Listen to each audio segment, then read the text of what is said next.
Hello everyone, welcome to our channel Shiksha Diksha Hindi classes में आपकी Hindi teacher Sonam में। आज हम सब हिंदी साहित्य के प्रमुख कवि या फिर निर्गुण भक्ति साहित्य के प्रमुख संत कबीरदास जी के बारे में पढ़ेंगे। आप जानते हैं कबीरदास जी बहुत ही महत्वपूर्ण है और कबीरदास से जो है हर एग्जाम में क्वेश्चन पूछा जाता है और आपके सिलेबस में भी लगे हुए हैं। मध्ययुगीन काव्य के रूप में संपादक ब्रज नारायण सिंह द्वारा कबीर की साखियाँ जो आपके सिलेबस में लगी है 1 से 30 तक आपको पढ़नी है। तो कबीरदास जी से जितने इम्पोर्टेंट फैक्ट थे मैंने यहाँ पे जो इस क्लास में जो है सारे इस क्लास में नोट किए हुए हैं। और जितने आचार्य शुक्ल के अनुसार, आप जानते हैं आचार्य शुक्ल बहुत इंपॉर्टेंट है, आचार्य शुक्ल ने कबीरदास जी के बारे में कहा वो सब मैंने जो है इस क्लास में जो है एक जगह एकत्रित किया हुआ है।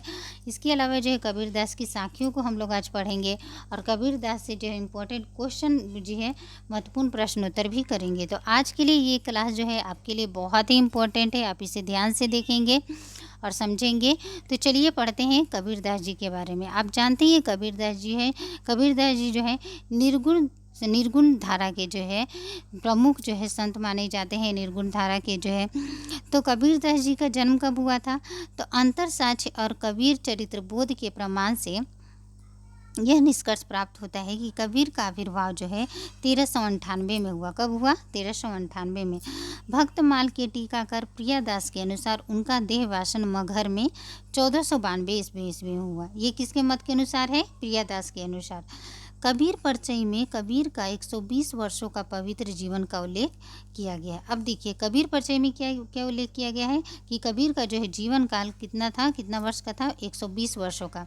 उनका समय 1398 से 1518 ईस्वी माना जाता है। यह है कबीर परिचय के अनुसार। शुक्ल जी ने अपने साहित्य इतिहास में क्या लिखा है? तो शुक्ल जी ने अपने साहित्य इतिहास में कबीर का जन्म जो है काल जेठ सुदी पूर्णिमा सोमवार विक्रम संवत 1456 बताया है। ये आचार्य शुक्ल का बुक में वर्णन किया गया है कि आचार्य शुक्ल का जन्म जो है जेठ सुदी पूर्णिमा सोमवार विक्रम संवत 1456। कबीरदास जी जो है निर्गुण संत कवियों में ज्ञानाश्रयी भाषा के प्रमुख कवि हैं। कबीर की रचनाओं का संकलन बीजक में है। ये भी पूछा जाता है कि कबीर की रचनाओं का संकलन कहाँ किया गया है, याद रखेंगे। तो कबीर की रचनाओं का संकलन कहाँ पे है? बीजक में है, याद रखेंगे, बहुत इंपॉर्टेंट है। बीजक का संकलन उनके शिष्य धर्मदास जी ने किया था। बहुत इंपॉर्टेंट है, इससे क्वेश्चन हमेशा आता है। बीजक का संकलन किसने किया? तो बीजक का संकलन उनके शिष्य धर्मदास जी ने किया। किसने किया? धर्मदास जी ने। बीजक के 3 भाग है, इससे भी क्वेश्चन आता है कि बीजक के कितने भाग किए गए हैं? तो बीजक के 3 भाग हैं। पहला हो गया साखी, दूसरा है शबद और तीसरा है रामायणी। बीजक में वेदांत तत्व, हिंदू मुसलमानों की फटकार, संसार की अनियतता, हृदय की शुद्धि, प्रेम साधना की कठिनता, माया की प्रबलता, मूर्ति पूजा, तीर्थाटन आदि की असारता, हज नमाज व्रत, आराधना की गौणता आदि प्रसंग, ये सब प्रसंग को बीजक में लिया गया है। साखी में मुख्यतः सांप्रदायिक शिक्षा और सिद्धांत के उपदेश हैं। तो ये भी पूछा जाता है कि साखी में जो है क्या वर्णन किया गया है। तो ऐसे याद करेंगे, स से साखी, स से शिक्षा। ये क्वेश्चन मैंने कितने एग्जाम में मैंने देखा हुआ है कि साखी में क्या वर्णन है। साखी में जो भी कबीरदास जी का साखी है उसमें क्या लिखा गया है? तो याद रखेंगे साखी में क्या है? सांप्रदायिक शिक्षा और ये सिद्धांत का उपदेश है। इसकी भाषा कैसी है? सधुकड़ी है। इसकी भाषा कैसी है? राजस्थानी पंजाबी मिली खड़ी बोली। क्या है? राजस्थानी पंजाबी मिली खड़ी बोली। रामायणी और शब्द में क्या है? गाने के पद है। रामायणी शब्द में क्या है? गाने के पद हैं। ये भी इंपॉर्टेंट है कि रामायणी शब्द में क्या है? तो गाने के पद हैं, जिनमें काव्य की ब्रज भाषा और कहीं कहीं पूर्वी बोली का भी व्यवहार किया गया है।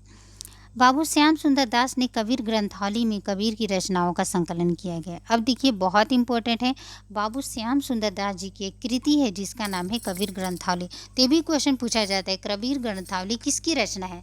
तो आप याद रखेंगे किसकी रचना है? बाबू श्याम सुंदर दास जी की। किसकी है? बाबू श्याम सुंदर दास जी की। कबीर के गुरु का नाम क्या था? रामानंद जी था। कबीर के गुरु कौन थे? ये भी क्वेश्चन पूछा जाता है। कबीर के गुरु रामानंद थे। कबीर ने राम के निर्गुण रूप को स्वीकार किया है। कबीर जो है दशरथ के पुत्र राम को नहीं मानते, सगुण रूप को नहीं मानते, बल्कि उन्होंने जो है राम को माना है? निर्गुण रूप के नाम को माना है और राम का नाम जपने का संदेश दिया है कि निर्गुण राम जपू रे भाई। मतलब किसका गुणगान करो? तो निर्गुण राम का, जिसका कोई क्या हो, आकार नहीं हो। निर्गुण राम जपू रे भाई। आचार्य हजारी प्रसाद द्विवेदी जी ने कबीर नाम से कालजयी कृति लिखी। अब देखिए कबीर से कितनी रचनाएं हो गई। पहली है कबीर ग्रंथावली जो श्याम सुंदर दास जी की है। दूसरी कबीर नाम से आचार्य हजारी प्रसाद द्विवेदी जी की बहुत महत्वपूर्ण कृति है। इससे भी क्वेश्चन पूछा जा सकता है, तो आप याद रख लेंगे। दूसरी कौन सी कृति है, ये है आचार्य हजारी प्रसाद द्विवेदी जी की कबीर। कबीर नाम से एक कृति इनकी है। कालजयी कृति बहुत इंपॉर्टेंट है कबीर नाम से, जिसका प्रथम संस्करण का प्रकाशन हिंदी ग्रंथ रत्नाकर कार्यालय बम्बई द्वारा किया गया। कबीर नामक इस पुस्तक में कबीर, उनके साहित्य और उनके दार्शनिक विचारों का आलोचना हमें देखने को मिलती है। कबीर नामक जो ये पुस्तक है हजारी प्रसाद द्विवेदी जी द्वारा कृत, इसमें क्या है, उनके साहित्य, कबीर का साहित्य और उनके दार्शनिक विचारों को आलोचना हमें देखने को मिलती है। कबीर बहुत कुछ को अस्वीकार करने का अपार साहस लेकर अवतीर्ण हुए थे। उन्होंने तत्काल प्रचलित नाना साधन मार्गों पर उग्र आक्रमण किया है। कबीरदास जी के इस विशेष दृष्टिकोण को स्पष्ट रूप से हृदयंगम कराने के लिए मैंने उसकी ओर पाठक की सहानुभूति पैदा करने की चेष्टा की है। यह कथन किसका है, तो यह कथन जो है हजारी प्रसाद द्विवेदी जी का। कबीर जो उनकी कृति है कबीर, उनकी भूमिका से उन्होंने जो है ये कथन लिया गया है। यह कथन हजारी प्रसाद द्विवेदी जी की कृत कबीर की भूमिका से लिया गया है। याद रखेंगे, इम्पोर्टेंट है आपके लिए। आगे चलते हैं। ये देखिए कबीरदास जी के वाणियों का अनेक संग्रह प्रकाशित हुए हैं, पर उनमें सबसे बड़ा सुसंपादित संस्करण है अयोध्या सिंह उपाध्याय जी की कबीर वचनावली। देखिए अब एक और रचना आ गई, कबीर वचनावली। तो वचन कौन लेंगे, अयोध्या सिंह उपाध्याय जी की। तो इस तरह से याद करेंगे, कबीर वचनावली अयोध्या सिंह उपाध्याय जी की है। तो ये कथन किसका है, हजारी प्रसाद द्विवेदी जी ने कहा है कि कबीरदास की वाणियों के अनेक संग्रह प्रकाशित हुए हैं, पर उनमें सबसे बड़ा सुसंपादित संस्करण है पंडित अयोध्या सिंह उपाध्याय की कबीर वचनावली। यह कथन हजारी प्रसाद द्विवेदी जी का है। अब हम लोग पढ़ते हैं कबीर की साखियाँ, जो आपके सिलेबस में 1 से 30 तक आपको पढ़ना है। तो चलिए पढ़ते हैं। पहली साखी देखिए, राम नाम के पट तरे देवे को कुछ नाही, क्या ले गुरु संतोषिए हौस रहे मनमाई। तो इसमें जो है कबीरदास जी ने अपने इस पद में या साखी में जो है राम नाम का महिमा का वर्णन किया है, राम नाम का जो है गुणगान किया है कि गुरु ने जो है, राम नाम कैसा है, राम नाम ऐसा है कि गुरु ने मुझे राम नाम का ऐसा दान दिया कि मैं उसकी तुलना में कोई भी दक्षिणा देने में क्या हूँ, असमर्थ हूँ। क्या हूँ, असमर्थ हूँ। राम नाम के पढ़तरे देव को मैं कुछ भी नहीं दे सकता। क्या ले गुरु संतोषिए हौस रही मनमाई। तो गुरु ने मुझे ऐसा मतलब दान दे दिया, किसका, राम नाम का ऐसा मुझे दान दे दिया कि उसकी तुलना में मैं जो है गुरु को क्या दक्षिणा दूँ, मैं देने में असमर्थ हूँ। क्योंकि राम नाम, वो नाम जो है राम नाम निर्गुण राम है। कबीर के कौन से राम है, वो राम नहीं है, दशरथ का पुत्र राम नहीं, ऐसे ही राम जिसमें पूरा संसार समाये, वो निर्गुण राम को क्या कबीरदास जी ने क्या किया, गुणगान किया है। तो वही बोल रहे हैं कि क्या ले गुरु संतोषिया हौस रहे मनमाई, मैं गुरु को जो है क्या दक्षिणा दे सकता हूँ। उन्होंने ऐसा मुझे राम नाम का दान दिया है कि मैं असमर्थ हूँ गुरु को देने में। अच्छा दूसरा देखिए, ज्ञान प्रकाश गुरु मिला सो जिनी बिसरे जाई, जब गोविंद कृपा करी तब गुरु मिलिया आई। तो ज्ञान प्रकाश गुरु मिला मुझे, कैसा गुरु मिला, तो ज्ञान रूपी प्रकाश का। सो जिनी बिसराई जाई, जब गोविंद कृपा करी तब गुरु मिलिया आई। तो यहाँ पे कबीरदास जी जो है गुरु का यहाँ पे देखिए गुरु का यहाँ पे उन्होंने गुणगान किया है। लेकिन कैसा गुरु, उन्होंने ऐसा गुरु उनको कि उनका ज्ञान जो है प्रकाश से भर दिया, प्रकाश रूपी ज्ञान उन्हें प्राप्त होता है। तो वही बोलते हैं कि गुरु द्वारा प्रदत्त सच्चे ज्ञान को मैं भूल न जाऊँ, ऐसा प्रयास मुझे करना है, क्योंकि ईश्वर की कृपा से ही सच्चे गुरु मिलते हैं। ज्ञान प्रकाश गुरु मिला, ज्ञान कैसा मिला, प्रकाश के रूप में मिला। जब ज्ञान की प्राप्ति हुई तो सारे जितने दुख दर्द थे, जितनी मोह माया थी, सब क्या हो गए, मिट गई। सो जिनी बिसराई जाए, जब गोविंद कृपा करे, जब गोविंद कृपा करें ना, तब गुरु मिलिया आई, और तब जो है उनको गुरु की प्राप्ति हो गई। तो यहाँ पे इन्होंने जो है एक तरह से कह सकते हैं कि गुरु की महिमा का वर्णन किया गया है। यहाँ पे गुरु का महिमा का महत्व को इन्होंने जो है दिखाया कि अगर हमें कोई संसार में सच्चा ज्ञान की प्राप्ति करा सकता है तो कौन? हमारे गुरु ही। गुरु के अंदर ही सामर्थ्य है जो हमें सच्चे ज्ञान का जो है क्या कर सकता है? प्राप्ति करा सकता है। आगे चलते हैं, ये देखिए, हंस हंस हंस कंत न पाइए, जिन पाया तीन रोई। हंस हंस कंत न पाइए, जिन पाया तीन रोई। जे हंस ही हरि मिले तो नहीं हानि कोई कोई। हंस हंस कंत न पाइए, कहने का तात्पर्य क्या है? यहाँ पे कबीरदास जी क्या करेंगे? हंस हंस कर सांसारिक आनंद उड़ाते हुए किसी ने प्रभु को नहीं पाया। जिसने भी उनकी प्राप्ति की है उसने उनकी विरह की मर्म अनुभूति की है। हंस हंस कंत न पाइए, हंस हंस के जो है कभी भी संसार में जो है अगर हम हंस के अपना क्या करें, संसारिक दुनिया में अगर हम जी रहे हैं तो हम जो है प्रभु की प्राप्ति नहीं कर सकते हैं। जे हंस ही हरि मिले, अगर इसी प्रकार जो हंस कर संसारिक जीवन में जो है अगर हंस क्या हो जाएगा, अगर हरि मिल जाएंगे तो नहीं हानि कोई। जितने भी उनकी प्राप्ति की है, वहाँ पर कहने का तात्पर्य है उसने उनके अनेक विरह की मर्म अनुभूति की है। जो इस प्रकार भोग विलास द्वारा ब्रह्म स्वामी के सुहागिन बन जाए तो कोई अभागिन रहे ही नहीं। जे हंस ही हरि मिले तो ना ही हानि कोई। तो क्या हानि होगा? अगर संसार में हम जी रहे हैं, काम मोह में जी रहे हैं, विलास में जी रहे हैं, अगर हरि ही मिल जाए तो हमें कोई हानि क्या होगा? नहीं प्राप्त हो सकती। लेकिन हम अगर इसी संसार में फंसे हुए हैं तो हमें हरि की प्राप्ति नहीं हो सकती है। भोग विलास द्वारा जो है हम क्या हरि की प्राप्ति नहीं कर सकते हैं। इसके लिए हमें क्या करना पड़ेगा? इसके लिए जो है हमें भगवान ना हरि की प्राप्ति के लिए जो है हमें अध्यात्म का मार्ग अपनाना होगा, निर्गुण ब्रह्म का जो है मार्ग अपनाना होगा। तो वही यहाँ पे कबीरदास जी इस पंक्ति में यहाँ पे जो है कबीरदास समझा रहे हैं कि हंस हंस कंत न पाइए, जिन पाया तीन रोई।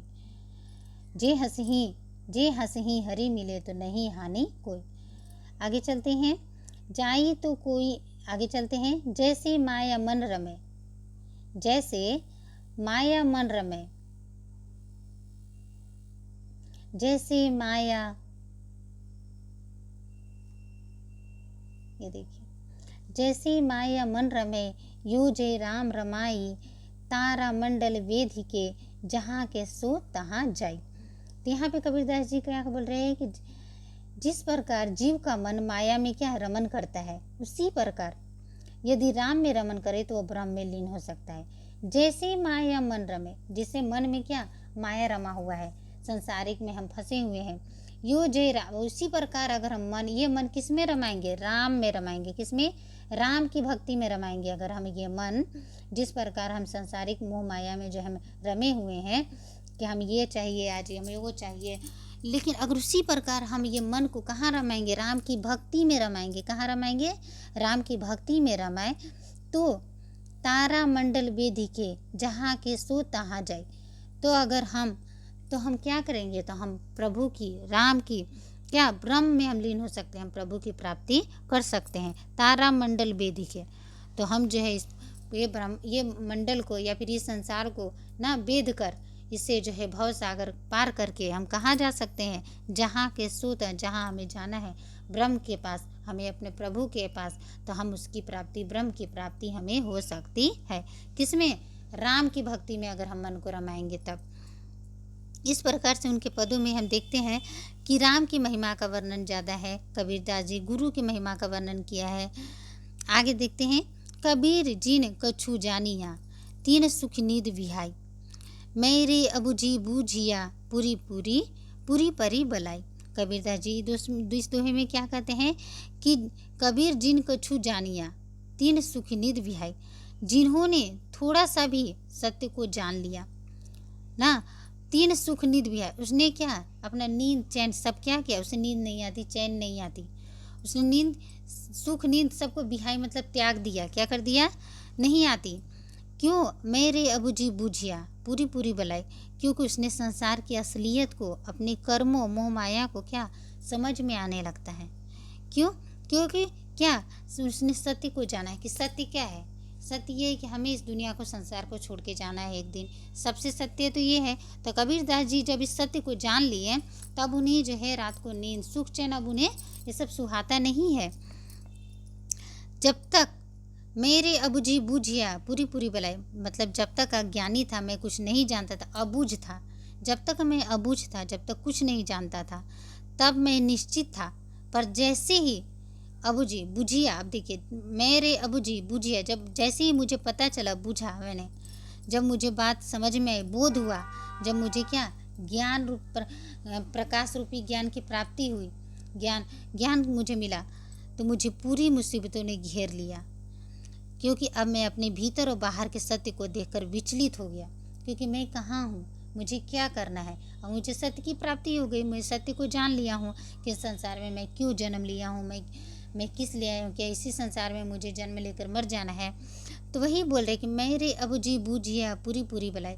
जब से मुझे सत्य का बोध हुआ तो सब मुसीबतों ने मुझे घेर लिया कि मैं जो है क्यों ना, मैं सत्य को जानकर भीतर से भी और बाहर से भी विचलित हो गया हूँ। पूरी पूरी बलाई, मैंने पूरा विचलित हो गया हूँ कि मैं क्यों यहाँ पे इस पृथ्वी पर आया हूँ। इस सत्य को जब कबीर को पता चला तो इस पंक्ति में इस तरह से उन्होंने जो है ज्ञान का ना क्या सब यहाँ पे उन्होंने वर्णन किया है कि हर व्यक्ति को अध्यात्म की ओर, सत्य की प्राप्ति, संसारिक मोह माया से हमें क्या, किस तरह से जो है, अगर हमें ज्ञान की प्राप्ति होगी तो हम संसारिक मोह माया से क्या हो जाएंगे, दूर हो जाते हैं। आगे चलते हैं। सब घटी मीरा साइया, सुनो सेज न कोई, भाग तिन्हु काहे सखी, जिहि घटी प्रगट होई। कबीरदास जी अब इस पंक्ति में क्या कह रहे हैं, देखिए, सब घटी मीरा साइया। कबीरदास कहते हैं कि प्रभु सभी के मन में रहते हैं। सब घटी, घट माने कन कन में, घट माने क्या हो गया, कन कन में, मेरा साइया, साइया माने कौन, प्रभु भगवान। सुनो सेज न कोई, परंतु को केवल आत्मज्ञानी के मन में ही प्रकट होते हैं। भाग तिन्हु का हे सके, जी घटी प्रकट होई। ऐसा कोई हृदय नहीं है जहाँ प्रभु नहीं रहते, अर्थात जो मनुष्य तब से प्रभु का साक्षात्कार कर लेता वह क्या है, वंदनीय है। भाग तिन्हु का हे सकी, उसी का भाग है, जी घटी प्रकट है, मतलब जिसके ना, यहाँ पे कहने का तात्पर्य है कि उसी का ऐसा कोई हृदय नहीं जहाँ प्रभु नहीं रहते। और जो मनुष्य जो है अपने तप से, अपने अध्यात्म से, अपने सत्य से, अपने ज्ञान से प्रभु का साक्षात्कार पा लेता है, जी घट प्रगट हो, वह क्या होता है, वह जो है क्या होता है, वंदनीय होता है व्यक्ति। वह जो से प्रभु की जब प्रभु को पा लेता है तो वह सबको पा लेता है, वह इस भव सागर से पार हो जाता है। इस तरह से इस पंक्ति में कबीरदास जी ने वर्णन किया है प्रभु के महिमा का, जिन्होंने जो इसमें गुणगान किया है, ईश्वर की प्राप्ति का गुणगान किया है कि किस तरह से हम ईश्वर को प्राप्त कर सकते हैं। आगे देखते हैं। कबीर सब जग ढूंढिया, कबीर सब जग ढूंढिया, बुरा न मिलिया कोई। कबीर साहू सब काहू बुरा, कबीर सब काहू बुरा, कबीरे बुरा ना होई। यहाँ पे क्या कह रहे कबीर कि कबीर ने पूरा सब जग को ढूंढ लिया, पूरे संसार को खोज लिया, बुरा ना मिलिया कोई। लेकिन उन्हें जब वो हम पूरे संसार को खोजते हैं तो हम उनको बुरा नहीं मिलता है।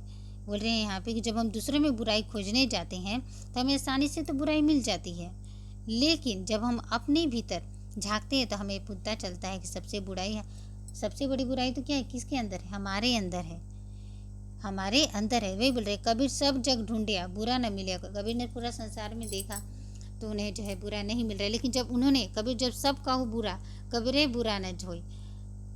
जब कबीरदास जी जो है अपने भीतर झांकते हैं तो उन्हें पता चलता है कि सबसे बुराई किसके अंदर, हमारे भीतर है।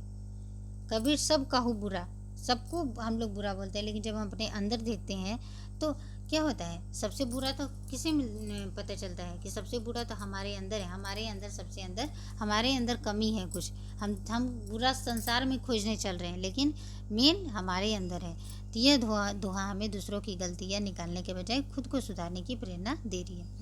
अब देखिए, कस्तूरी कुंडली बसे मृग ढूंढे बन माही, कस्तूरी कुंडली बसे मृग वन ढूंढे बन माही, ऐसे घटी घटी राम है दुनिया देखे नहीं।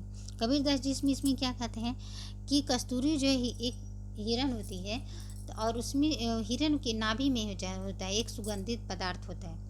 और लेकिन वो अनजान है हिरन, वो अनजान हिरन क्या है, पूरे जगत में ढूंढते, वन वन जंगल जंगल में ढूंढते कहाँ से सुगंधित पदार्थ निकल रही है। उसी तरह हम हैं, असी घटे राम राम, उसी तरह हम भी हैं, मिर्ग की तरह, वो हिरन की तरह।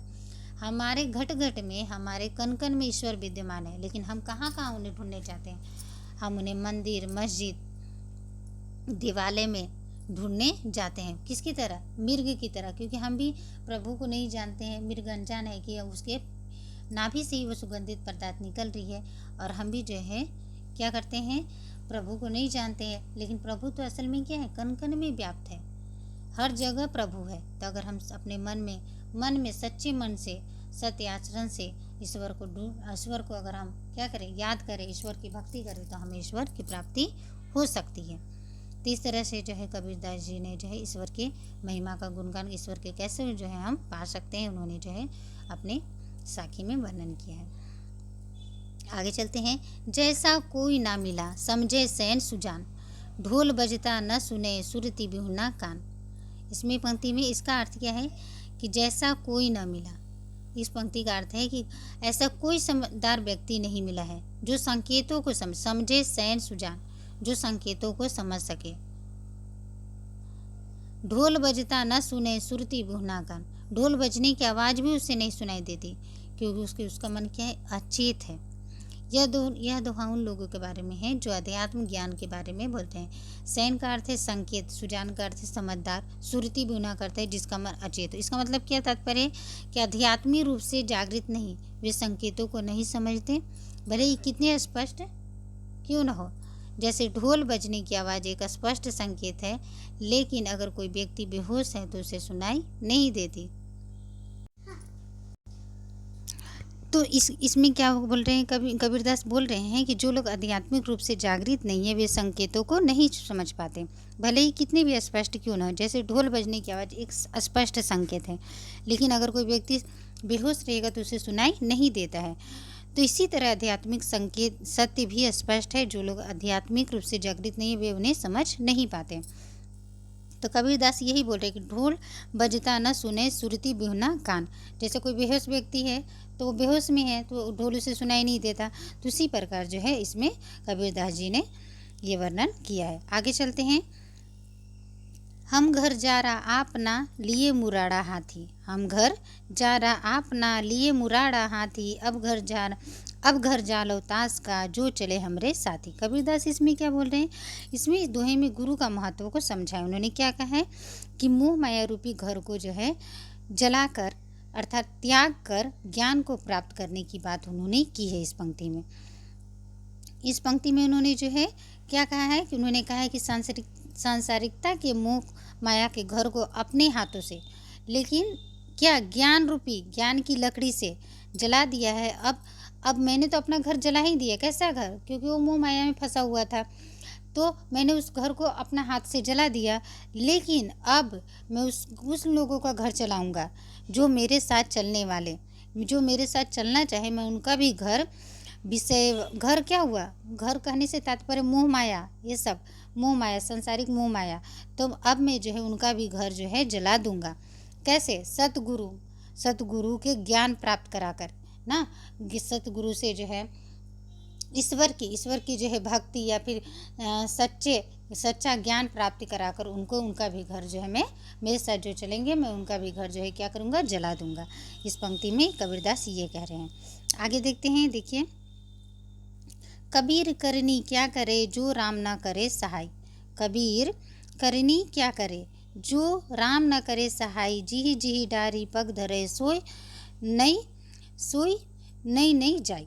कबीरदास क्या कहते हैं कि बिना ज्ञान की करनी का कोई महत्व नहीं। कबीर क्या कर सकता है, जो राम ना करे सहाय, बिना ज्ञान की करनी का कोई महत्व नहीं है। जब तक जिहि जिहि डारी पग धरे सो नहीं जाए, जब तक हमें सतगुरु की सहायता नहीं होंगे, तब तक हम कोई करनी नहीं कर सकते हैं। सतगुरु के ज्ञान के बिना जिज्ञासु साधक जहाँ जहाँ पाँव रखेगा वहाँ की डाली भी क्या हो जाएगी, जिही जिही डारी पग धरी सोई नई नहीं जाए, वहाँ की डाली भी नई नहीं मतलब झुक झुक जाएगी। अतः जिज्ञासु जनों को सतगुरु की शरण में जाकर ज्ञान की प्राप्ति करनी चाहिए, ज्ञान उपदेश को प्राप्त करना चाहिए। यहाँ भी उन्होंने जो है ज्ञान की महिमा का वर्णन किया है, गुरु की महिमा का जो है वर्णन किया है। आगे देखिए, जैसी ना कोई तिसी तू जिस तू तिस सब कोई, तू तिस सब कोई दरिग तेरी साइयाँ मोटी न सके कोई। कबीरदास कहते हैं कि जिसका इस संसार में कोई नहीं होता उसके साथ कौन है, ईश्वर होता है। जैसी न कोई तिस ही तू जिस तू तिस सब कोई, और जिसके साथ ईश्वर होता है दरगी तेरी साइयाँ, जिसके साथ ईश्वर है उसके साथ सब लोग होते हैं। ईश्वर की दरगाह या फिर कृपा न्याय ऐसी है, उसकी व्यवस्था कोई भी मिटा या बदल नहीं सकता है। अगर जिसके साथ जो है तेरी साइयाँ मिटी न सके कोई, अगर आपके साथ ईश्वर है, आपके साथ ईश्वर की भक्ति, ईश्वर का साथ है आप, तो आपके साथ कभी भी बुरा नहीं हो सकता। इसमें उन्होंने ईश्वर की महिमा का गुणगान किया है, प्रभु की महिमा का गुणगान किया। अगम अगोचर गमी नहीं जहाँ जगमगे ज्योति, तहाँ कबीरा बंदगी जहाँ पाप पुनि नहीं छेती।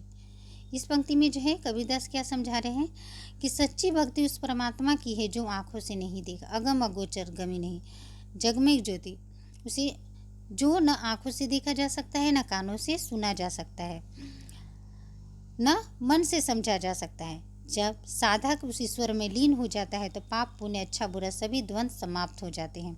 तब कबीरा बंदगी जहाँ पाप पुण्य नहीं छेती, वहाँ केवल क्या होता है, निद्वंद निराकार प्रकाश में परम शांति और प्रेम प्राप्त होता है। क्यों? क्योंकि उसे ईश्वर की प्राप्ति हो गई। जिस दिन ईश्वर की प्राप्ति हो जाएगी तो सारा संसार उसे प्रकाश में दिखाई देगा। तो यहाँ पे जो उन्होंने जो है ईश्वर की प्राप्ति का ही गुणगान किया है कि हम अगर ज्ञान की प्राप्ति हो जाएगा तो सब हमें प्रकाश में दिखाई देगा। पंजरी प्रेम प्रकाश सिया जागी ज्योति अनंत, संशय खूटा सुख भया मिला पियरा कंत।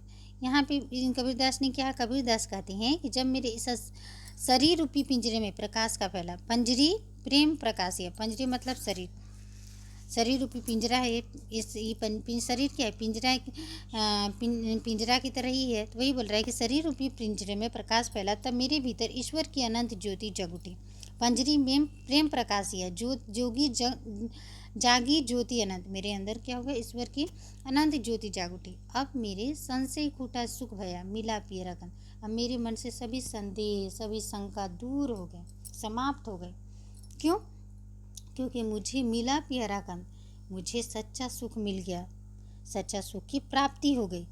इसी प्रेम और जागृति के माध्यम से मुझे मेरा प्रियतम, प्रियतम से कहने का तात्पर्य परमात्मा, वो प्रियतम किसको मानते हैं, परमात्मा को कह रहे हो कि मुझे प्रियतम से जब प्राप्ति हुई, परमात्मा से मिलन हुआ तो मेरे क्या हो गया, सारे भ्रांति संदेह दूर हो गए। आगे चलते हैं, ये देखिए, नाम न जानो गाँव का बिनु जाने कहूँ जाऊँ, चलते चलते झुक गया पाँव कोस पर गाँव। इस पंक्ति में कबीरदास क्या कहते हैं, मैं तो ना अपने नाम को जानता हूँ, नाम न जाना गांव का बिना जाने कहाँ जाऊँ, मैं ये भी नहीं जानता कि मैं किस गांव का हूँ और कहाँ से आया हूँ, मुझे अपने अस्तित्व का कुछ भी पता नहीं है, न नाम जानता हूँ न गांव जानता हूँ, मैं बिना जाने कहाँ जाऊँ। वही बोल रहे हैं कि मैं बिना ही जाने मैं कौन हूँ, कहाँ से आऊँ, कहाँ जाऊँ।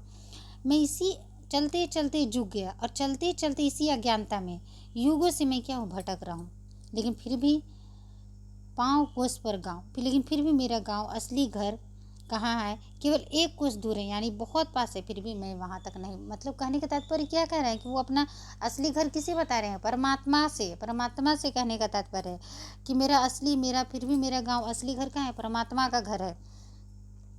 जहाँ मैं जाना चाहता हूँ वो बहुत पास में है, केवल एक कोस दूर है, लेकिन मैं वहाँ पहुँच नहीं पाया। क्यों? क्योंकि मैं अज्ञानी हूँ, मेरे अंदर ज्ञान की प्राप्ति नहीं हुई है, तो इसलिए मैं वहाँ पे पहुँच नहीं पाया हूँ। तो इस पंक्ति में इस तरह से उन्होंने जो है कबीरदास ने ये वर्णन किया है, अपनी ज्ञान का महिमा का ही उन्होंने वर्णन किया इस पंक्ति में भी। आगे देखते हैं, हम वासी उस देश के जहाँ जाति पाति कुल नाही, शब्द मिलावा रहा देह मिलवा नहीं। तो इस पंक्ति में देखिए, इस पंक्ति में कबीरदास कहते हैं कि मैं उस दिव्य एक देश का निवासी, मैं वासी रहने वाला हूँ उस देश का जहाँ जाति पाति कोई नहीं है, ऊंच नीच कुछ नहीं है, कोई वंश भेद नहीं है, शब्द मिलाया रहा दे, या वहाँ आत्मा का मिलन, आत्मा का मिलन, शब्द मतलब कहने का आत्मा, आध्यात्मिक अनुभव, ध्यान, ज्ञान, ये सत्य ज्ञान से सिम होता है, न कि सांसारिक मिलन के द्वारा। शब्द मिला रहा, देह मिलावा नहीं, वहाँ पे देह सांसारिक मिलन नहीं होता। मैं उस देश का वासी हूँ जहाँ पे आध्यात्मिक अनुभव, ध्यान, ज्ञान का क्या होता है, मिलन होता है, वो मैं उस देश का वासी हूँ। यहाँ पे उन्होंने जो है इस पंक्ति में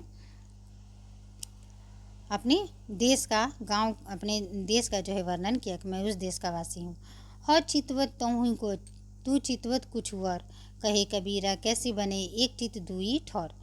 कबीरदास क्या कहते हैं कि मैं तो हर चितवत तहुँ को, तू चितवत कुछ और, मैं तो तुझ में ईश्वर का ध्यान लगाए बैठा हूँ, पर तू कहीं और देख रहा है, मेरा ध्यान मुझ पर नहीं है, तेरा ध्यान मुझ पर, मैं तो ईश्वर में ध्यान लगाऊँ, लेकिन तुम कहीं और देख रहे हो, तेरा ध्यान तू चितवत को छोड़, लेकिन तुम्हारा ध्यान कहीं और है।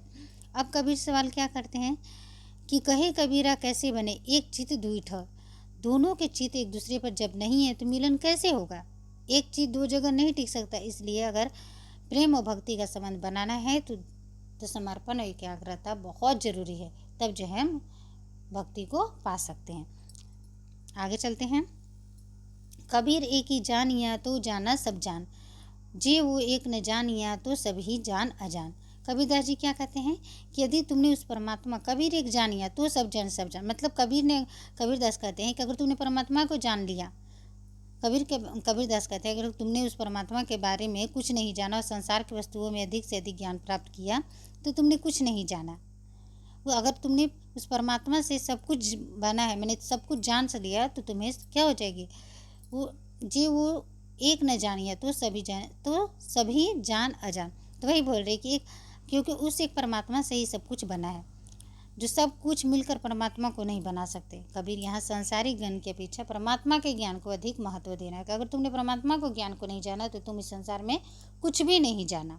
इस तरह से उन्होंने जो है परमात्मा का गुणगान किया है। कबीर सुई सुरमा मन सो माढ़े जूझ, पंच पियादे पकड़ी के दूरी करी सब दूजी। कबीर सब यहाँ पे कबीरदास क्या कर रहे हैं कि हे मनुष्य, कबीर सोई सूरवा, सूरवीर पुरुष वही है जो मन से जूझ कर, मन से माढ़े जूझ, मन से जूझ कर अपने क्या बोल सकते हैं कि अपने प्रवृत्तियों को या अपने तरंगों को मार दिया, अपने मन को मार लिया, जिसने अपने 5 इंद्रियों को क्या कर लिया, अपने वश में कर लिया। ऐसा पंच पियादे पकड़ी के दूरी करी सब दूजी, ऐसा व्यक्ति अपने पंच विकारों को, अपने दोषों को मिटाकर ऐसा ही सूर्य व्यक्ति सत्य की प्राप्ति कर सकता है और इस भव सागर में मन माया की विषयों से भरी नदी में क्या कर सकता है, वह बहने से बच सकता है। वही सच्चा व्यक्ति होगा कबीर के अनुसार, जिसने 5 विकारों पे अपनी विजय प्राप्त कर लिया हो। आगे चलते हैं। कायर बहुत परम पमा दही, बही की न बोले सुर, काम परे जानिए जिसके मुख परी नूर। इस पंक्ति में कबीरदास जी ने क्या कहा है, कबीरदास कहते हैं कि जो व्यक्ति कायर बहुत परमादि में, जो बहुत व्यक्ति डरपोक होता है, वह अक्सर डींगे हाँकता है, बहकी न बोले सुर, बिना जरूरत की बड़ी बड़ी बातें करेगा, ये करता सकता है। लेकिन सच्चा साहसी कौन है, काम परे जानिए किसी मुख परी नो। सच्चा व्यक्ति वही है, इसका तब पता चलता है जब वास्तव में कोई कठिन काम आता है, तब पता चलता है, हमें समझ में आता है कि इसके चेहरे पर आत्मविश्वास, साहस और विवेक का नूर है। काम परे जाने, किसके काम, असली व्यक्ति वही तभी पहचान होती है जब कोई व्यक्ति काम के टाइम काम आता है। तो वही बोल रहे, काम परे जाने किसके मुख, काम के समय ही सच्चा व्यक्ति का कि कौन व्यक्ति जो है साहसी है और किसके मुख पर क्या है, तेज है, आत्मविश्वास है। अब देखिए, कबीर निज घर प्रेम का मार्ग अगम अगाध, शशि काटी पग तर धरे, तब निकट प्रेम का स्वाद। इस पंक्ति में कबीरदास जी क्या बोल रहे, कबीर कहते हैं कि कबीरदास अपना घर का, कबीर निज घर प्रेम का मार्ग अगम अगाध, कबीरदास कह रहे हैं कि अपना खुद का घर इस जीवात्मा का प्रेम ही है। शीश कटी पग तर धरे, मगर वहाँ तक पहुँचने का रास्ता क्या है, बड़ा कठिन है। कैसा है, विकट है, इतना लंबा है, उसका कोई छोर नहीं मिल रहा है। प्रेम रस का स्वाद तभी सुगम हो सकता है जब अपने सिर को उतारकर किसके चरणों में, उसे पैरों के नीचे रख दिया जाए। कहने के तात्पर्य अगर सांसारिक मोह माया को हम छोड़ दें और सच्चे मन से ईश्वर की भक्ति करें तभी जो है प्रभु की प्राप्ति हो सकती है। आगे चलते हैं। भक्ति दुहली राम की जस खाड़े की धार, सो डोलो सो जो डाले सो कटी पड़े निश्चल तारे पर। कबीरदास क्या कहते हैं, ये देखिए। कबीरदास कह रहे हैं कि ईश्वर की सच्ची भक्ति करना अत्यंत कठिन है। भक्ति दुहली राम की जैसे खाड़े की धार, ठीक वैसा ही है जैसे तलवार की धार पर चलना। जैसे खाड़े की धार मतलब तलवार की धार पर चलना, उस प्रकार सच्चा भक्ति, ईश्वर की भक्ति करना। जो डाले सो कटी पड़े, जो व्यक्ति भक्ति मार्ग पर चलते है डगमगाता है वह इस राह से क्या होता है, गिर जाता है। मतलब कहने के तात्पर्य कि संसार के मोह माया में जो भ्रम में फंस जाता है। लेकिन जो सो कटी पड़े निश्चल तरह पर, लेकिन जो पूरी दृढ़ता के साथ निष्ठा के साथ चलता है वह कठिन मार्ग को भी पार करके ईश्वर की प्राप्ति कर सकता है। तो हमें जो है भक्ति के लिए बहुत कठिन मार्ग से हमें गुजरना पड़ सकता है। आगे चलते ये देखिए। प्रेम न बारी उपजे, प्रेम न हाटी बिकाई, राजा प्रजा जेहि रुचि शीश दे जाए। प्रेम किसी भी बारी में नहीं उपजता है, आप जानते हैं। न खेत में उत्पन्न होता है, न हाट में बिक सकता है, बाजार में बिकता है नहीं। राजा हो या प्रजा हो, जिस किसी को भी वह रुचकर लगे वह अपना सिर देकर उसे ले जा सकता है। यहाँ पे उन्होंने जो है प्रेम का जो है बखान किया है। आगे चलते हैं। कबीर भाटी प्रेम की बहुत तक बैठे आई, सिर सोपे सोई पी नातर पिया न जाए। कबीरदास क्या कहते हैं कि कलाल की भट्टी पर बहुत सारे आकर बैठ गए हैं। कबीर भाटी प्रेम की बहुत तक बैठे, बहुत सारे आकर लोग बैठ गए हैं। सिर सौंपे सोई पी नातर पिया न जाए, जो अपना सिर कलाल को खुशी खुशी सौंप देगा नहीं तो पीना नहीं हो सकेगा। कलाल है सदगुरु, मदिरा है प्रभु, प्रेम का रस, और सिर है अहंकार। तो वही जो है, जो कहने का तात्पर्य है कि जो है सच्चे मन से अपने प्रभु को, अपने आप को सौंप देगा, इस मोह माया से दूर रहकर, वही जो है क्या हो सकता है, प्रभु के प्रेम को पा सकता है। ठीक है, आगे चलते हैं। कबीर गुरबु न कीजियो देही देखी सुरंग, आज काल ही तजी जाओगे जो कचरी भूवंग। इस पंक्ति में देखिए, कबीर गर्व न कीजिए। कबीर कहते हैं कि तुम किस शरीर की गर्व क्यों कर रहे हो, इस शरीर की सुंदरता को देख देख कर गर्व करते हो। कबीर गर्व न कीजिए, नहीं देही देखी सुरंग। अपने शरीर को समझो, उसकी सीमाओं को समझो, उसकी रंगीनियों पर व्यर्थ ही गर्व मत करो। कैसे? प्रकृति से सांप का उदाहरण देखिए। जिस प्रकार आप केचुली के बार उतर जाने से उसमें दोबारा नहीं जान डाली जाती, वही बोले आज काल ही तजी जाओगे जो कचरी भूंग। जिस प्रकार केचुली को एक बार उतर जाने पर हम उसमें दोबारा जान नहीं डाल सकते, वह हमेशा के लिए क्या हो जाता है, निर्जीव हो जाता है, बेकार हो जाता है। उसी प्रकार केचुली ही जब तक जीव उसमें है वह भी, लेकिन एक बार जीव अगर उससे अलग हो गया, शरीर अगर त्याग गया, तो यह खूबसूरती किसी काम की नहीं है, किसी भी काम की नहीं है। तो यहाँ पे मनुष्य को उन्होंने बोला है कि मनुष्य को या हम लोगों को समझाए कि जीवन क्या क्षण भंगुर है, कुछ क्षण के लिए है, और इसे एक दिन क्या होना, नष्ट हो जाना है। तो तुम इस पर गर्व मत करो, इस पर अहंकार मत करो। जो भी हमें समय मिला है तो हमें एक दूसरे की मदद करते हुए हमें ईश्वर की भक्ति में सच्चा जो है हमें रास्ते से भी जो है आगे हमें हमेशा बढ़ना चाहिए। हमें समय को ना गवाते हुए हमें जो है आगे चलना चाहिए, ये कहना चाहते हैं कबीरदास जी। आगे चलते हैं। ये देखिए, जैसा यहू संसार है, जैसा सेबल फूल, दीन दस के त्योहार है, झूठे रंगी न भूले। यह जगत सेमल की पुष्प की तरह है। ये बोले जैसा यहू संसार है, जैसा सेमल फूल, यह जग कैसा है, सेमल की फूल की तरह है। सेमल की फूल की तरह है यह संसार। यहाँ पे कबीरदास जी बोल रहे कि यह संसार कैसा है, सेमल की फूल की तरह है।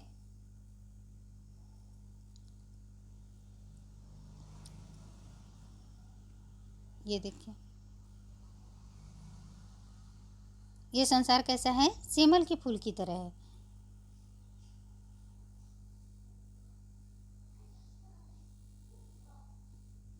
ये देखिए, ये जगत कैसा है, सेमल के पुष्प की तरह है, क्षण भंगुर है और इसे अज्ञानता में डालने वाला है।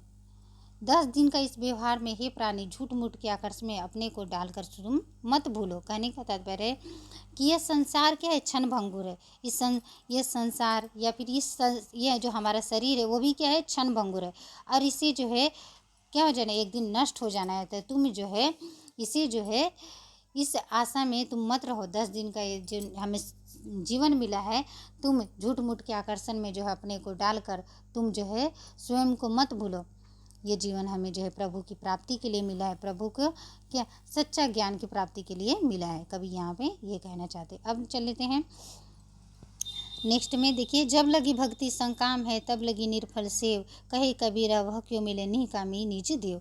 कबीरदास कहते हैं कि जब तक भक्ति में कोई स्वार्थ जुड़ी हुई है, इच्छा जुड़ी हुई होती है, तब तक वह सच्ची भक्ति नहीं होती। जब लगी भक्ति संकाम है तब वो निर्फल हो जाता है, बिना काम का है वो, उसका कोई सेवा का कोई फल नहीं मिलता।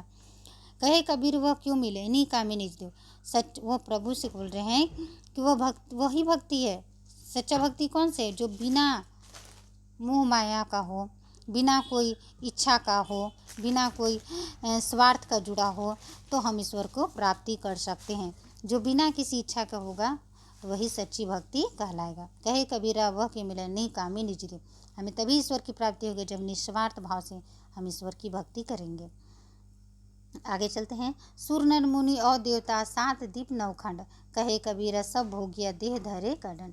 कबीरदास ये समझा रहे इसमें कि जब तक आत्मा देह संसार में बंधी है तब तक वह जन्म मरण सुख दुख और इंद्रिय भोगों के चक्कर में फंसी रहती है। सुर नर मुनि और देवता 7 दीप 9 खंड, स कहे कबीर सब भोगिया देह धरे कडन। चाहे कोई देवता हो, तपस्वी हो या आम मनुष्य शरीरधारी हो, वह इस भोग और बंधन से मुक्त नहीं है। देह धारण अपने आप में क्या एक दंड है, जिसे कोई केवल आत्मज्ञान भक्ति और मोक्ष के द्वारा ही हम इससे मुक्ति पा सकते हैं। जब तक हम इस शरीर में हैं तो हम जो है मुक्ति नहीं पा, क्योंकि हमने इस शरीर देह में धारण किया है तो हमें इस सांसारिक भोगों को, कष्ट को झेलना ही पड़ेगा। तो जब हमें आत्मज्ञान की प्राप्ति होगी, ईश्वर की प्राप्ति होगी, तो हम इससे मुक्ति पा सकते हैं। आगे चलते हैं। संसारिक कष्ट से मुक्ति पा सकते हैं, कहने का तात्पर्य कबीरदास जी का ये है। आगे चलते ये देखिए। हे मतहीनी माछरी झीवर मेला जाल, डाम्बरिया छूटे नहीं सुकित समुद्र संभाली। देखिए, हे मूर्ख मछली, यहाँ पे मछली को बोल रहे हे मूर्ख मछली, हे मतहीनी मछली, हे मूर्ख मछली, झीवर मेला जाल, तू छोटी छोटी, तू उस मछुआरे के फैलाए जाल में फंस गई है। अब तू छोटी मोटी डबरियों तालाबों से चिपकी हुई है। अगर तू सागर में जाकर अपनी मुक्ति चाहती है तो पहले इन तुच्छ डबरियों को छोड़ दो। सेम हम लोग वैसे ही हैं। हम लोग क्या है, मानव है, मोह माया में फंसे हुए रहते हैं। इसे ही हम लोग हम लोगों का सुख की प्राप्ति हो गया, और इसी से ये हम लोग अपना जीवन समझ लेते हैं हम इसे। कबीरदास ये समझते हैं कि सांसारिक सुखों को जो है, छोटे छोटे सांसारिक सुखों में हम अपना सारा जीवन इसी में फंस कर रह जाते हैं।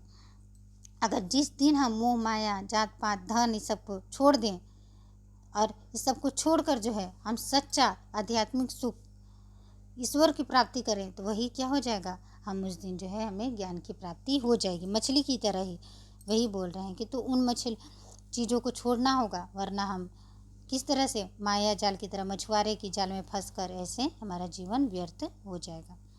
आगे चलते हैं। ये देखिए। जो उगे सो आथ वे फूल सो कुमलाई, जो चुनिया सो ढही पड़े जामे सो मर जाए। कबीरदास इस पंक्ति में क्या करें, संसार के नसों रूप को दर्शा रहे हैं कि जो उगे सो आथ वे फूल सो कुमलाई, जो इस धरती पे जन्म लेगा तो उसको क्या है, एक दिन मरना है। ये जीवन कैसा है, मरणशील है। ये संसार नश्वर है, इसे एक दिन नष्ट होना ही है, यह नष्ट होगा। वे कहते हैं कि जो भी चीज़ संसार में उगती है वो क्या हो जाती है, नष्ट हो जाती है। जो फलता है फूलता है वह मुरझा जाता है, फूल फलता है फिर मुरझा जाता है। जो बनाया गया है वो क्या हो जाता है, वह एक दिन गिर कर नष्ट हो गया। जो जन्म लेता है उसको मृत्यु की प्राप्ति होगी ही। तो इस तरह से कबीरदास ने इस संसार को नश्वर बताया है। तो अगर हमें इस संसार में जो है हम ईश्वर की भक्ति करते हुए जो हम अपना जीवन सच्चा ज्ञान की प्राप्ति हुए जो हम अपना जीवन को आगे बढ़ाना चाहिए। अब इसी से संबंधित कबीरदास जी से जो संबंधित मैंने कुछ महत्वपूर्ण प्रश्न उत्तर लेकर आई हूँ। तो ये बहुत इंपॉर्टेंट है। चलिए चलते हैं प्रश्न की ओर। देखिए पहला प्रश्न क्या है। पहला प्रश्न आपका है कबीरदास जी का जन्म कब हुआ था। तो ऑप्शन पढ़ती हूँ। ए है 1498, बी है 1399, सी है 1398, डी है 1400। तो आप जानती है कबीरदास जी का जन्म जो है 1398 कब हुआ था। 1398 में। कबीरदास को वाणी का डिक्टेटर किसने कहा है, बहुत इंपॉर्टेंट है, याद करेंगे। कबीरदास को वाणी का डिक्टेटर किसने कहा है। ए देखिए महावीर प्रसाद द्विवेदी, बी हजारी प्रसाद, सी आचार्य शुक्ल या डी श्याम सुंदर दास। तो कबीरदास जी को वाणी का डिक्टेटर हजारी प्रसाद द्विवेदी जी ने कहा है। किसने कहा है, हजारी प्रसाद द्विवेदी जी ने। आगे चलते हैं। कबीर की रचनाओं का संकलन बीजक का संपादन किसने किया है, मैंने बताया भी है आप लोगों को। धर्मदास, अग्रदास, नाभादास, श्याम सुंदर दास। तो सही आंसर क्या होगा, बीजक का संपादन धर्मदास जी ने किया है। किसने, धर्मदास जी ने। कबीर पंथ का निर्माण इनमें से किस सिद्धांत से हुआ है। कबीर पंथ का निर्माण जो है किस सिद्धांत से हुआ, आचार्य शुक्ल का बुक में लिखा हुआ है। सूफियों का भावात्मक रहस्यवाद से, भारतीय ब्रह्मवाद से, वैष्णवों का अहिंसावाद से। तो कबीर पंथ का निर्माण जो है इनमें से सभी, सूफियों का भावात्मक रहस्यवाद, भारतीय ब्रह्मवाद, वैष्णवों का अहिंसावाद, ये सभी से जो है इनका सिद्धांत का जो है क्या हुआ है, निर्माण हुआ है। आगे चलते हैं। कबीर की मृत्यु कहाँ हुई, बताइए कबीर की मृत्यु कहाँ हुई। ऑप्शन पढ़ती हूँ। मगहर, काशी, प्रयाग, बनारस। सही आंसर क्या होगा, कबीर की मृत्यु मगहर में हुई। कहाँ हुई है, मगहर में। आगे चलते हैं। संत कबीर के बारे में कौन सा कथन सही नहीं है। ऑप्शन पढ़ते हैं। ये देखिए, राम और कृष्ण में उनकी श्रद्धा थी, राम और कृष्ण में श्रद्धा थी। वे शास्त्रीय ज्ञान की अपेक्षा अनुभव को अधिक महत्व देते, तो सही है। वे अद्वैतवाद से प्रभावित थे, ये भी सही है। वे अद्वैतवाद से प्रभावित थे। उन्होंने माया का मानवीकरण करके उसे कंचन और कामनी का पर, ये भी सही है। तो गलत क्या है, राम और कृष्ण में उनकी श्रद्धा नहीं थी। उन्होंने निर्गुण राम को माना, उन्होंने दशरथ के सुत को नहीं माना, उन्होंने किसकी, निर्गुण राम की उपासना की है। आगे चलते हैं। भाषा बहुत परिष्कृत और परिमार्जित न होने पर भी कबीर की उक्तियों में कहीं कहीं विलक्षण प्रभाव और चमत्कार है। प्रतिभा उनमें प्रखर थी, इसमें संदेह नहीं। पंक्तियों के लेखक कौन है। चलिए ऑप्शन पढ़ते हैं। डॉक्टर नगेंद्र, आचार्य शुक्ल, हजारी प्रसाद द्विवेदी, महावीर प्रसाद द्विवेदी जी। बहुत इंपॉर्टेंट ये कथन है और ये आचार्य शुक्ल का बुक से मैंने लिया है, तो आप इसे एकदम याद करें। आचार्य शुक्ल का इंपॉर्टेंट कथन हर एग्जाम में पूछा ही जाता है। तो आचार्य शुक्ल के का कथन है, यह कबीरदास जी के बारे में उन्होंने कहा है। चलिए ऑप्शन पढ़ते हैं। आगे क्वेश्चन पढ़ते हैं। ये देखिए, कबीर किस शासक के समकालीन थे। कबीर किस शासक के समकालीन थे। तो देखिए ऑप्शन पढ़ती हूँ। हुमायूं, अकबर, सिकंदर लोदी या डी बहादुर शाह जफर। तो ये आचार्य शुक्ल का बुक में लिखा हुआ है। कबीरदास जी जो है सिकंदर लोदी के समकालीन थे। किसके, सिकंदर लोदी के। आगे चलते हैं। कबीर की वाणी का संग्रह बीजक के कितने भाग हैं। जो वाणी का संग्रह है कबीरदास जी का बीजक, उसके कितने भाग है, मैंने अभी थोड़ा देर पहले बताया आप लोगों को। उसके 3 भाग है। कितने भाग है, 3। आगे चलते हैं। आचार्य रामचंद्र शुक्ल के अनुसार कबीर ने अपनी साखियों में सदुक्ति भाषा का प्रयोग किया है। सदुक्ति से क्या अभिप्राय है। ऑप्शन पढ़ती हूँ। ब्रज मिश्रित पूर्वी बोली, ब्रज भाषा मिश्रित खड़ी बोली, या फिर राजस्थानी पंजाबी मिली खड़ी बोली, या फिर पंच भाषाओं के मिश्रण वाली बोली। सही आंसर होगा सी, राजस्थानी पंजाबी मिली खड़ी बोली। सदुक्ति भाषा से क्या अभिप्राय है, राजस्थानी पंजाबी मिली खड़ी बोली। आगे चलते हैं। इसमें कोई संदेह नहीं कि कबीर को राम नाम रामानंद जी से ही प्राप्त हुआ, पर आगे चलकर कबीर के राम रामानंद के राम से भिन्न हो गए। यह कथन किसका है, बहुत इंपॉर्टेंट कथन है। राम के नाम से भिन्न हो गए, रामानंद के नाम से जो है भिन्न हो जाते हैं कबीर के राम। यह कथन किसका है। ऑप्शन पढ़ते हैं। आचार्य हजारी प्रसाद द्विवेदी, डॉक्टर नगेंद्र, माता प्रसाद गुप्त या आचार्य शुक्ल। ये आचार्य शुक्ल का बुक में आचार्य शुक्ल ने जो है वर्णन किया है। आचार्य शुक्ल ने कबीरदास जी के बारे में ये लिखा है कि कबीरदास जी के राम रामानंद के राम से भिन्न हो गए थे। किसका कथन हो गया, ये आचार्य शुक्ल का कथन है। बहुत इंपॉर्टेंट है, आप इसे याद करेंगे। तो ये था कबीरदास जी के बारे में, जितना इम्पोर्टेंट फैक्ट था, जितना इम्पोर्टेंट साखी थे, मैंने मनन किया और इम्पोर्टेंट क्वेश्चन थे। तो अगर आपको ये वीडियो अच्छी लगी हो फ्रेंड्स, तो प्लीज़ लाइक शेयर सब्सक्राइब अवश्य करें, कमेंट में मुझे बताएं। और अगर आपको ये PDF चाहिए तो आप मेरे टेलीग्राम से जुड़ सकते हैं। वहाँ पे मैं PDF में इसका शेयर कर देती हूँ और टेलीग्राम का लिंक जो है मेरे चैनल पे दिया हुआ है, आप वहाँ से जाके आप जुड़ सकते हैं। तो आज के लिए इतना ही फ्रेंड्स, मिलते हैं नई वीडियो में नए टॉपिक के साथ। और वीडियो देखने के लिए आप लोगों को थैंक यू। पढ़ते रहिए, मुस्कुराते रहिए। Thank you everyone.